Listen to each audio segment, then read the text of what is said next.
तर मला काय म्हणायचं, बॅकवर्ड आणि फॉरवर्ड लिंकेज जे असतं त्याच्यावरती चायना हे परफेक्ट एक्झाम्पल आहे बांबूसाठी, आणि ते सेम इंडियामध्ये होऊ शकतं आपल्या येणाऱ्या 3-4 वर्षाच्या कालावधीमध्ये खूप मोठं काम होऊ शकतं. आता जसं सरकारचं धोरण आहे की बांबूपासून इथेनॉल बनवायचं.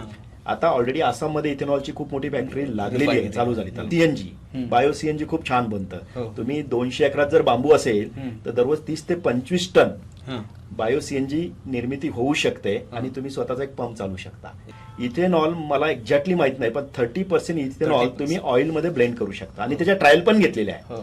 म्हणजे भारतामध्ये लाखो करोडचा जो ऑइल इम्पोर्ट आहे, म्हणजे पेट्रोल डिझेलचा, जर का 30% इथेनॉल भारतातच निर्माण झालं, आणि जर का कधी ते इथेनॉल याच्यामध्ये मिक्स केलं तर ऑलरेडी 30-35% म्हणजे आपला जो इम्पोर्टचा जो इम्पोर्ट आहे तो थांबेल, आणि ही सगळी पैसे शेतकऱ्याला जातील. तर शेतकऱ्यांची पण इकॉनॉमी चांगली डेव्हलप होईल.